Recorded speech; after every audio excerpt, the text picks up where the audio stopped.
My son-in-law told me he was on his way to my $2 million oceanfront villa with 14 other people. He said they would arrive in 40 minutes. He ordered me to prepare beds, towels, food, and clear out my master bedroom for his wife. He called me old man and told me not to make them wait. So I smiled and dialed 911. That phone call wasn't anger. It wasn't panic either. It was clarity. I had spent 40 years solving complex engineering problems under pressure. When systems failed, you didn't argue with the malfunction. You isolated it, documented it, and shut it down before it caused irreversible damage. What my son-in-law was doing wasn't a family visit. It was an invasion.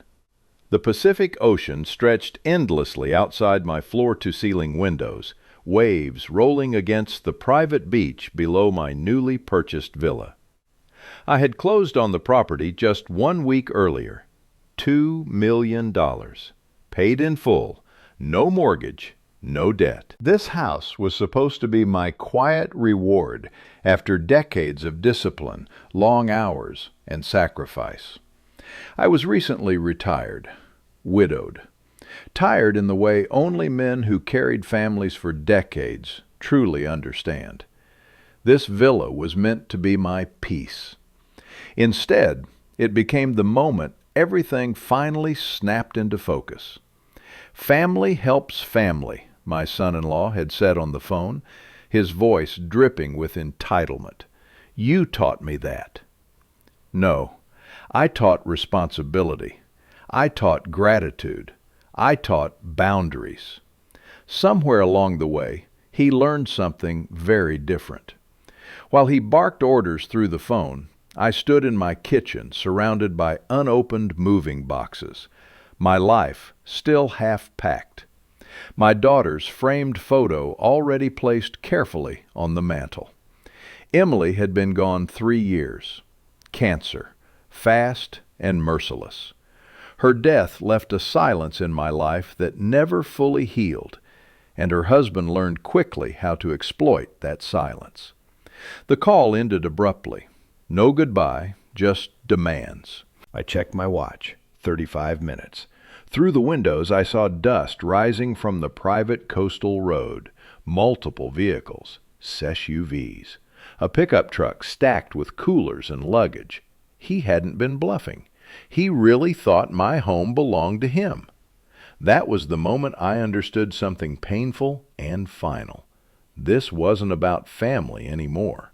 This was about power, about entitlement, about a man who believed my lifetime of sacrifice had converted me into permanent staff for his convenience. I walked into my study and locked the door. Then I made the call. There are people in my home who refuse to leave, I told the operator calmly. I am the homeowner. They arrived without invitation. As I waited, I could already hear the noise spreading through the house. Laughter, music, doors opening, strangers helping themselves as if they owned the place. My marble floors echoed with footsteps that did not belong there. They thought I would fold. They thought grief made me weak. They thought age made me passive. They thought money meant obligation. They were wrong. That call wasn't revenge. It was the first time in years that I chose myself. And that was only the beginning. I didn't build my life overnight. Nothing I owned came from luck, shortcuts, or favors. It came from 40 years of showing up when it was inconvenient, staying late when everyone else went home, and choosing discipline when impulse would have been easier. I started as a junior engineer in my mid-20s, earning just enough to pay rent and keep my car running. While others chased bigger titles and flashier lifestyles, I focused on stability. I worked 12-hour days, 6 days a week, because I understood something early. Freedom in old age is purchased slowly, dollar by dollar, decision by decision. I skipped vacations, drove the same car for 14 years, bought clothes when the old ones wore out, not when fashion changed. Every raise went into savings.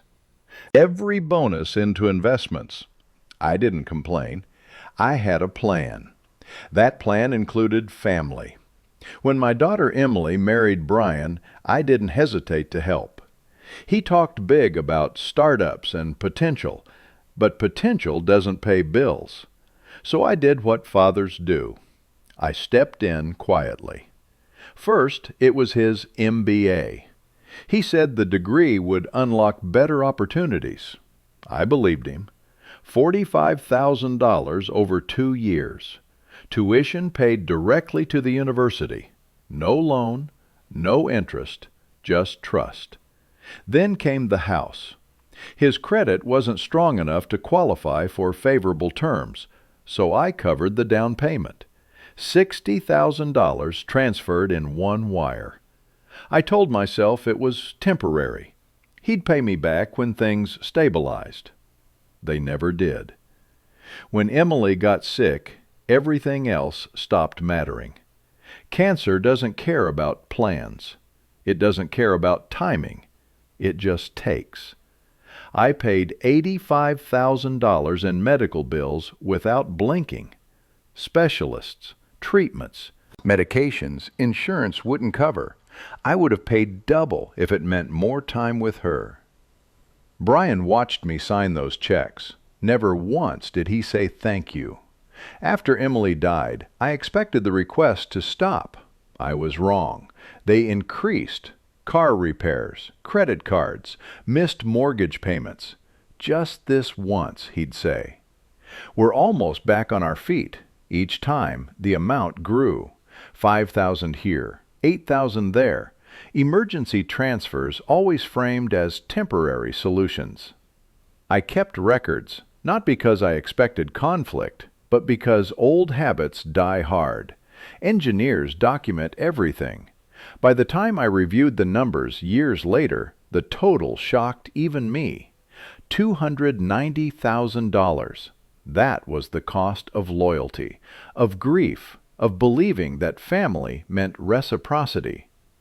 What hurt most wasn't the money. I could afford it. What hurt was the erosion that followed, the way gratitude turned into expectation, the way requests became assumptions, the way my help stopped being viewed as generosity and started being treated as obligation. I noticed it in small ways at first. Phone calls that only came when money was needed. Invitations that disappeared once checks were written.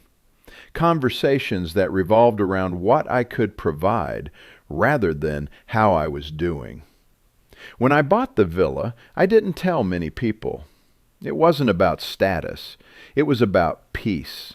I wanted mornings with the ocean and evenings without demands.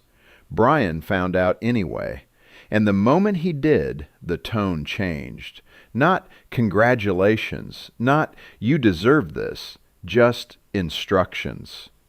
That was when I understood the truth I'd been avoiding for years. I wasn't family to him.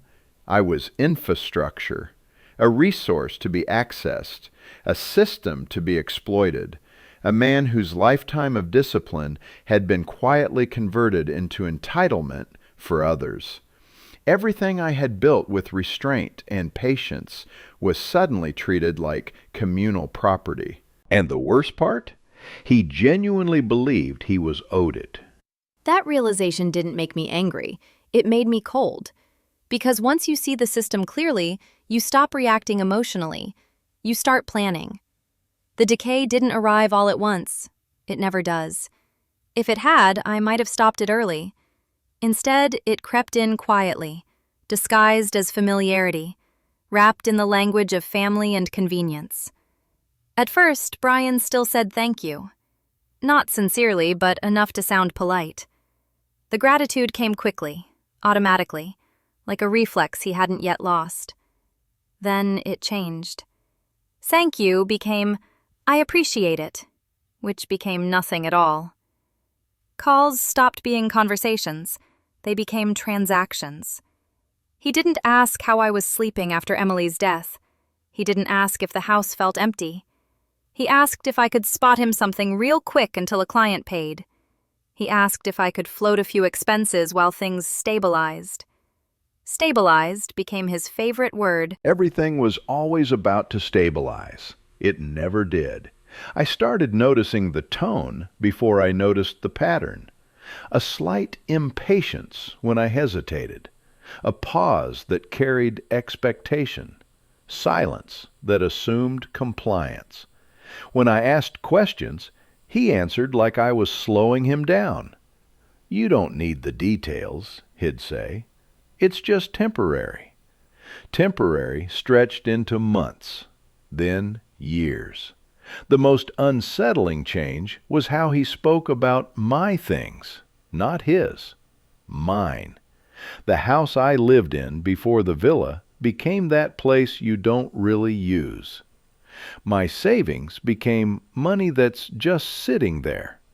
My time became free now that you're retired. Retired. As if 40 years of work erased my right to choose how I lived. I ignored the discomfort because grief makes you doubt yourself. I told myself I was being sensitive, that losing Emily had sharpened my reactions, that family dynamics were messy by nature. But small moments kept piling up. He stopped waiting for answers. He'd announce plans instead of proposing them. "Well, come by this weekend. We're thinking of using your place for a few days." Each statement landed like a test. When I didn't push back, he pushed further. Once I suggested meeting for dinner instead of transferring money. He sounded annoyed. "That doesn't really help right now," he said, as if my presence had less value than my bank account. That was when I realized something was wrong. Still, I said nothing. I remembered Emily asking me to be patient, to understand that Brian struggled with confidence, that pressure made him sharp, that love sometimes required endurance. So I endured. I absorbed the disrespect quietly. I made excuses for behavior that no longer deserved them. I convinced myself that keeping peace was worth the discomfort. What I didn't understand then was that silence teaches people how to treat you. Each time I said nothing, the line moved. Each time I complied, the expectation solidified. Boundaries I never stated were quietly erased. By the time Brian discovered Id bought the villa, he wasn't curious. He was activated. The congratulatory phase was skipped entirely. There was no acknowledgement of achievement, no recognition of restraint or sacrifice. The only question he asked was logistical. How many bedrooms? That was the moment the decay became visible. Not dramatic, not explosive, just unmistakable. He no longer saw me as a person with limits. He saw me as a resource that had expanded, a system with increased capacity, a man whose success existed to solve his problems. I should have stopped it then, but habits formed over years don't break easily. And when entitlement is allowed to grow unchecked, it doesn't ask permission when it finally crosses the line. It kicks the door open. The sound of engines outside came first, low at the start, then louder. Multiple vehicles close together, moving fast. I looked through the window just in time to see them turning into my driveway like they belonged there. SUVs. A pickup truck stacked with coolers and luggage. Not one car. Not two. An invasion. Brian hadn't exaggerated. He never does when entitlement is involved. The front door opened before I could reach it. No knock, no pause, just footsteps and voices flooding into my home like a broken dam. Laughter echoed off the walls.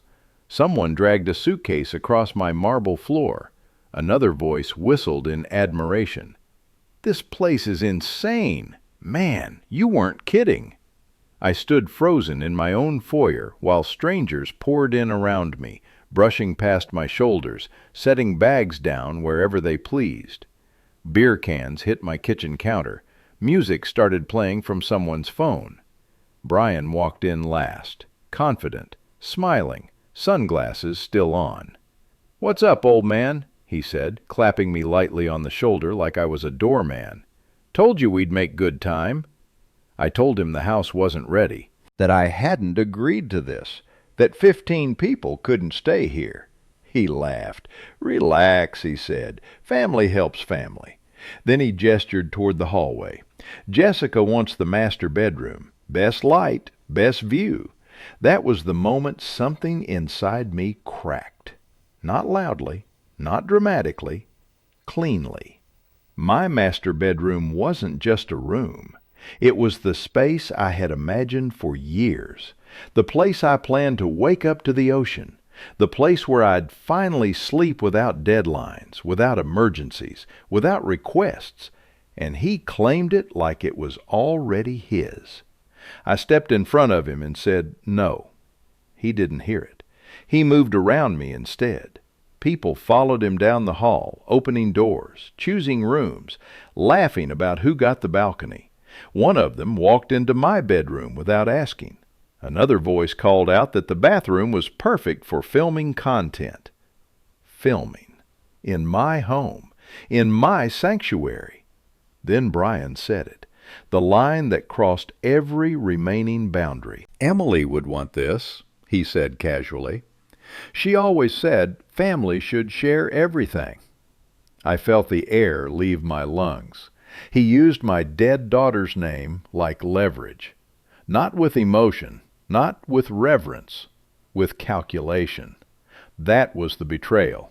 Not the noise, not the mess, not even the arrogance. It was that he reached into my grief and tried to use it to control me. I told them to leave. They laughed again. One of his friends asked if I was serious. Another told me not to be dramatic. Brian stepped closer and lowered his voice. "Think carefully," he said. "Some relationships don't recover from this." It wasn't a warning. It was a threat. 15 people stood in my living room, waiting for me to fold like I always had, waiting for guilt to do what respect never had.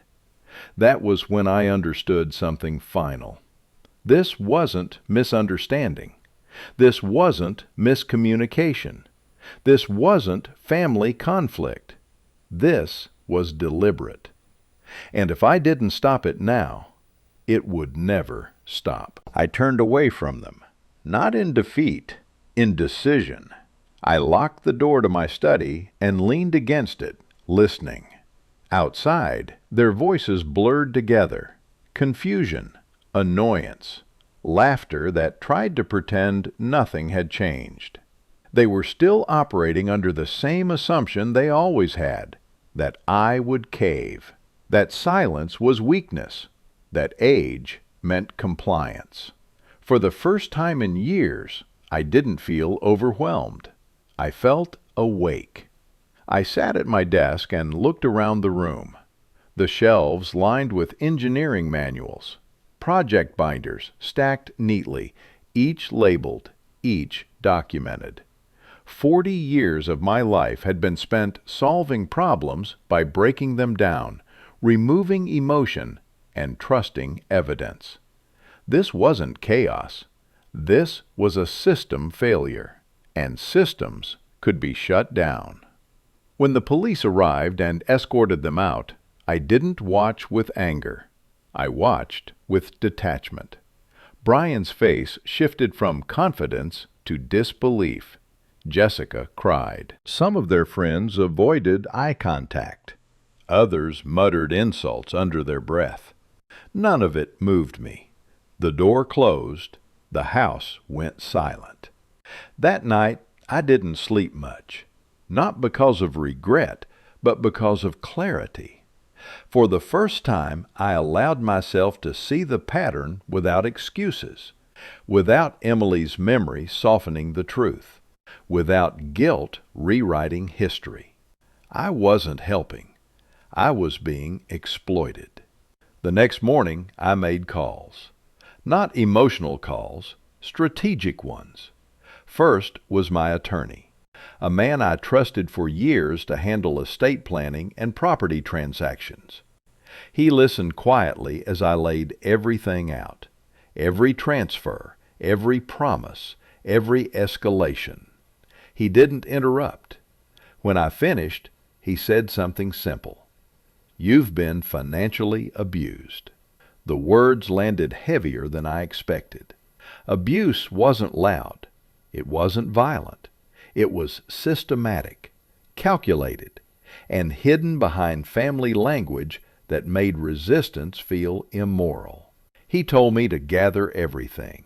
Bank statements, transfer records, emails, text messages, any proof of repayment promises, any documentation that showed reliance on my support while maintaining a lifestyle beyond legitimate means. I already had most of it. Engineers don't throw records away. The next call was to my bank manager, then my financial advisor. Each conversation confirmed the same thing. The scale wasn't normal. The frequency wasn't reasonable. The pattern wasn't accidental. By noon, my dining table was covered in paper. 6 years of numbers told a story Brian never expected anyone to read in full. Amounts grew larger. Intervals grew shorter. Excuses repeated. Promises recycled. And repayment never arrived. I felt something then. Not anger, not sadness. Resolve. This wasn't about punishment. It was about ending a cycle. For too long, I had allowed grief to override judgment. I had mistaken endurance for kindness. I had confused silence with peace. Now I understood the cost. That afternoon, my attorney helped me outline the next steps. Legal protection, financial boundaries, documentation, options I never wanted to use, but now refused to ignore. Brian thought my strength was gone because I stopped arguing. He was wrong. I hadn't stopped thinking. I had simply stopped reacting. And while he was busy crafting his version of the story, I was preparing something far more dangerous to entitlement than anger. Evidence. I didn't confront Brian after that. I didn't send angry messages. I didn't demand explanations. I didn't warn him about what I was doing. Silence is dangerous when it's intentional. While he assumed the storm had passed, I was building something quietly and methodically, not out of spite, but out of necessity. When entitlement grows unchecked, it has to be dismantled piece by piece. I started with the numbers. Every bank transfer was logged. Dates, amounts, notes. I arranged them in a timeline that revealed what casual memory never could. Small requests at first, then larger ones, then urgent ones. The pattern was unmistakable. Dependency disguised as temporary help. Next came the promises. Text messages where Brian said he would make things right soon. Emails mentioning repayment once his business turned the corner. Casual statements meant to keep the money flowing without commitment. None of them were dramatic. That was the point. Manipulation works best when it feels ordinary. Then I moved to public records. Brian's social media told a very different story from the one he sold me. Posts about financial stress appeared alongside photos of expensive dinners, new electronics, weekend trips, and designer clothing. Complaints about money followed by evidence of spending. It wasn't accidental. It was strategic. He needed to appear struggling so help would continue. He needed to appear successful so his image stayed intact. I had unknowingly funded both illusions. I took screenshots, archived posts, saved timestamps. Engineers trust verifiable data, not explanations. While Brian played the victim online, I played archivist. I didn't freeze accounts. I didn't cancel anything. Yet, I let him feel comfortable. That was the trap. People who believe they're untouchable make mistakes. They speak too freely. They exaggerate. They contradict themselves. Brian did all of it within days. He posted about being abandoned while still using money I had transferred weeks earlier. He claimed hardship while documenting luxuries funded by my support. He leaned harder into the narrative, assuming I was too old, too tired, too polite to respond. He thought the absence of resistance meant surrender. In reality, it meant preparation. My attorney reviewed the file and nodded slowly. "This is solid," he said. "Very solid. We didn't rush. We waited." Because traps work best when the target walks into them willingly, convinced they're in control. Brian had no idea that the same silence he mistook for weakness was the final courtesy I was offering him. After that, everything would be formal, permanent, and irreversible. Brian thought he had won. That was the most dangerous part. While I stayed silent, he filled the space with noise, posts, comments, carefully framed stories designed to paint him as the wounded party and me as the cold, wealthy villain who had turned his back on family. He knew how to perform.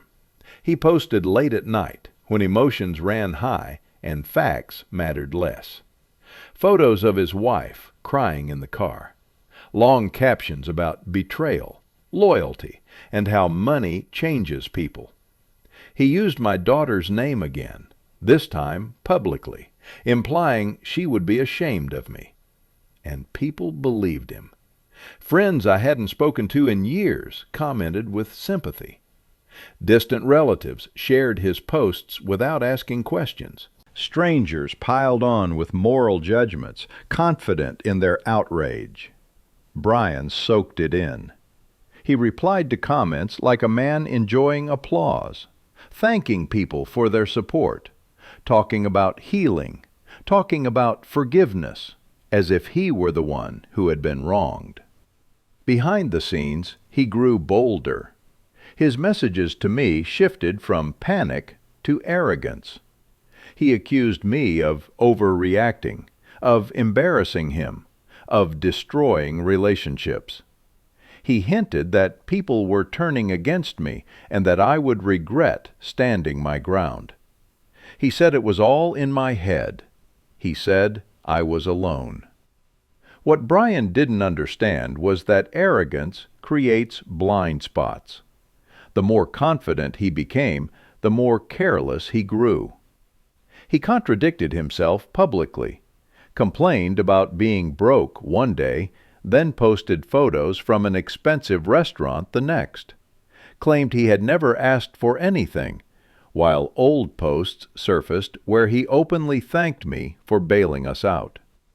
He assumed no one would connect the dots. He assumed I wouldn't. In his mind, I was still the quiet old man who paid bills and avoided conflict, the one who absorbed insults and responded with checks, the one who preferred peace over truth. So he pushed harder. He mocked the police call. He joked about my age. He told people I was unstable, that grief had made me paranoid. He let entitlement turn into contempt, believing the crowd would protect him. Hubris does that. It convinces people they are untouchable right before consequences arrive. While Brian performed for sympathy, I watched silently, not scrolling in anger, but observing patterns. Every exaggeration, every lie, every inconsistency. Each one went into the file. He thought he was controlling the narrative. In reality, he was documenting his own downfall. Because when someone believes they've already won, they stop defending themselves. And that's when the hammer falls. The paperwork was filed on a Monday morning, early, quiet, deliberate. While Brian was still sleeping off the confidence of public approval, I was standing in a courthouse hallway, holding a folder thick enough to end a narrative built on lies. Bank records, screenshots, timelines, promises. Every transfer documented, every contradiction highlighted. This wasn't emotion. This was structure. The clerk reviewed the documents with raised eyebrows and said nothing. Professionals don't comment when the evidence speaks for itself. A case number was assigned. Service was scheduled. The process began moving forward with the slow, unstoppable momentum of something designed to finish what it starts. I didn't notify Brian. I didn't warn him. That would have been mercy. And mercy had already been spent. Instead, I did something far more effective. I told the truth. Not through argument, not through explanation, through facts. That afternoon, I posted a single statement online. No insults, no dramatics, just clarity. I listed the total amount, $290,000. I attached dates, amounts, purpose, education, housing, medical bills, emergency support. I included screenshots of Brian's public posts claiming hardship, placed directly beside photos of expensive purchases made within days of receiving my money. I ended the post with one sentence. This matter is now being handled through the courts. Nothing more. The response was immediate. Comments stopped being supportive and started becoming confused. Questions replaced sympathy. People began asking Brian why none of this had been mentioned before, why someone so abandoned had received nearly $300,000 without repayment. Brian went silent. No replies, no clarifications, no new posts. That silence spoke louder than anything he had written before. By the next morning, my phone rang. It was Brian. Not angry, not confident, panicked. He asked what I wanted, offered to talk it out, suggested we meet privately, claimed everything had been misunderstood. I told him my attorney would be in contact.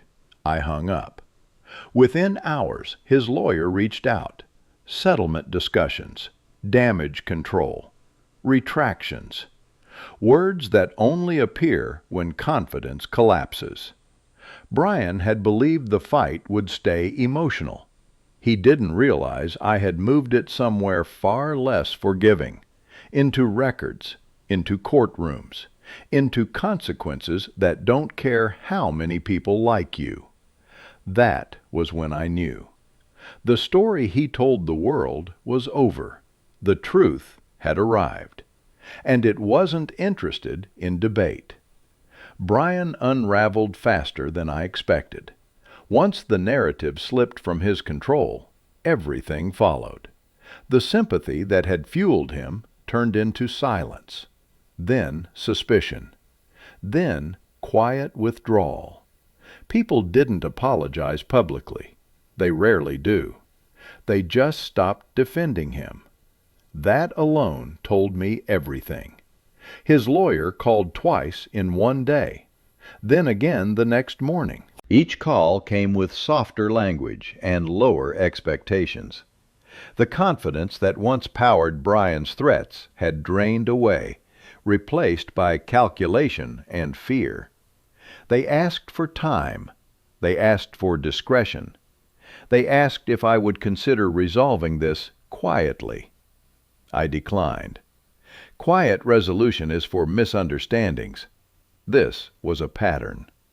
Discovery began. Financial records confirmed what I already knew. The money I gave hadn't gone toward recovery or stability. It went toward maintaining an image. Rent he couldn't afford. Purchases he couldn't justify. A lifestyle supported by someone he publicly portrayed as heartless. The contradictions stacked up. Emails promising repayment surfaced. Text messages acknowledging loans appeared. Public posts denying any assistance were now undeniable lies. His own words worked against him with ruthless efficiency. Brian tried to shift blame. He said grief clouded judgment.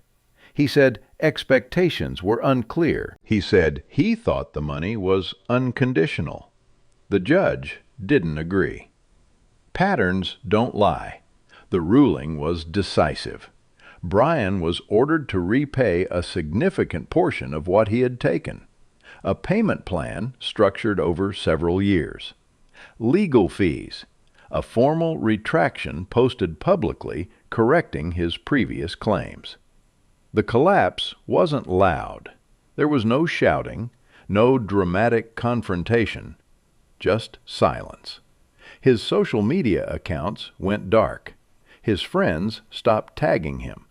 Invitations disappeared. The audience that once applauded him quietly stepped away. Entitlement thrives in attention. Without it, it shrivels. The final call came late one evening. Brian's voice was unrecognizable, flat, defeated. He said he never meant for it to go this far. I believed him. People like Brian never think about consequences. That's why they're always shocked when they arrive. I told him repayment would proceed through his attorney, that future contact would be limited, that boundaries were no longer negotiable. He didn't argue. For the first time since I'd known him, he didn't assume compliance. The collapse wasn't about money. It was about illusion. The illusion that generosity had no limits.